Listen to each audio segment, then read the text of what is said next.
Bismillahirrahmanirrahim.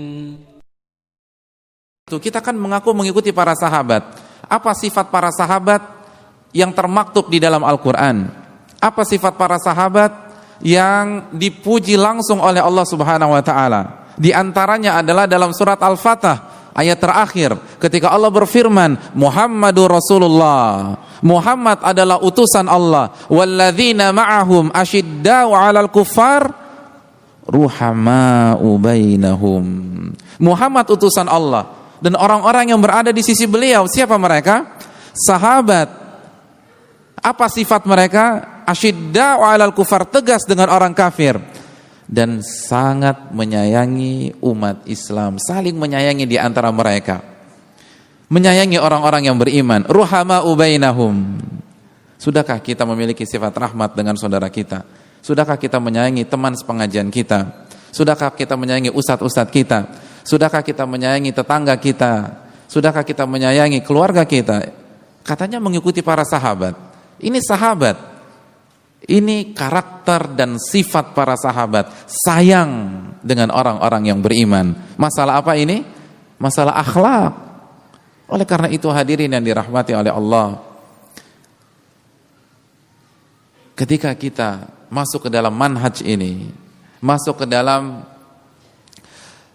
agama yang murni ini, kita harus mengambil keseluruhan. Allah berfirman dalam surat Al-Baqarah ayat 208, ya ayyuhalladzina amanu udkhulu fis-silmi kafah. Wahai orang-orang yang beriman, masuklah ke dalam agama Allah, agama Islam ini secara kafah, secara totalitas, keseluruhan.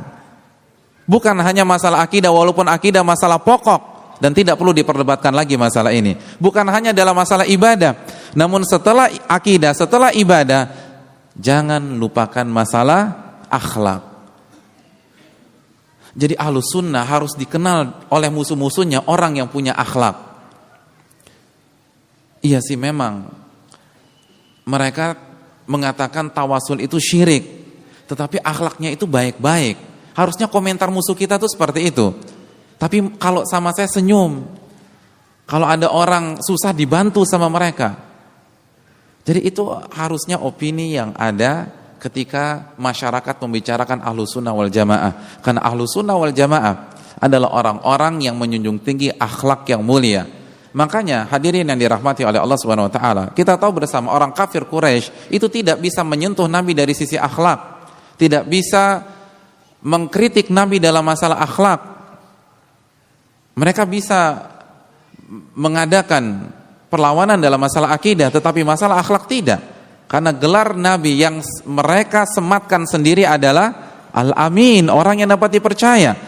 Dan di saat-saat mereka mencaci maki Nabi, memfitnah Nabi, mengatakan Nabi orang gila, mengatakan Nabi tukang sihir atau dukun, di waktu yang sama kalau mereka punya barang berharga, mereka simpannya kemana? Ke Rasulullah SAW.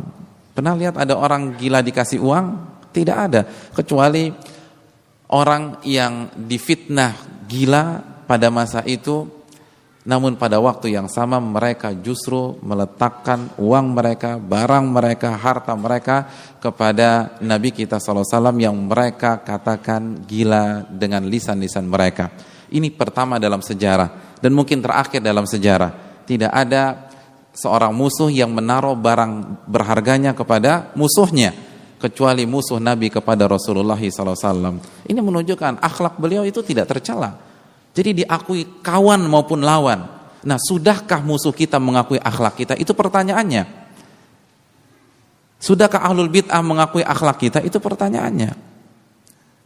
Karena akhlak beliau itu diakui musuh beliau. Tidak ada cacat dalam akhlak Nabi SAW. Oleh karena itu, ini yang harus kita jawab, bukan dengan lisan, namun dengan sikap, dengan perbuatan, dan dengan akhlak kita kepada masyarakat.